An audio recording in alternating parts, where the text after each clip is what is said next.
বাংলাদেশী চিত্রনায়িকা ও চলচ্চিত্র শিল্পী সমিতির সাবেক সাধারণ সম্পাদক নাসরিন আক্তার নিপুণকে সিলেটের ওসমানী আন্তর্জাতিক বিমানবন্দরে জিজ্ঞাসাবাদের পর ছেড়ে দেয়া হয়েছে।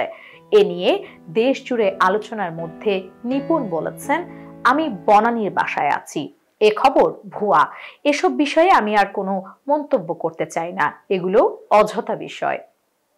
সিলেট ওসমানী আন্তর্জাতিক বিমানবন্দরের পরিচালক হাফিজ আহমেদ জানিয়েছেন, শুক্রবার 10 জানুয়ারি সকাল 10টায় বাংলাদেশ বিমানের BG-201 ফ্লাইটে যুক্তরাজ্যের হিথ্রো বিমানবন্দরে যাওয়ার জন্য ইমিগ্রেশনে উপস্থিত হন নিপুণ। এ সময় গোয়েন্দা সংস্থার আপত্তির ভিত্তিতে তাকে আটক করা হয় এবং ইমিগ্রেশন পুলিশের কাছে হস্তান্তর করা হয়।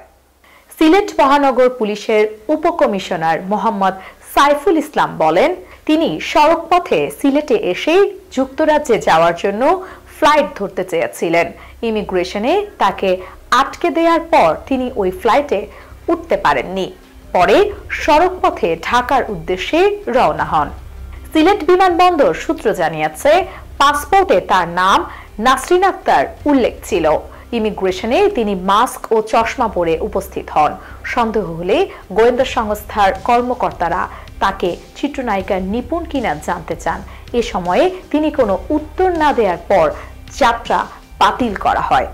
গত বছরের 5 আগস্ট প্রধানমন্ত্রী শেখ হাসিনার দেশ ত্যাগের পর নিপুণকে আর প্রকাশ্যে দেখা যায়নি।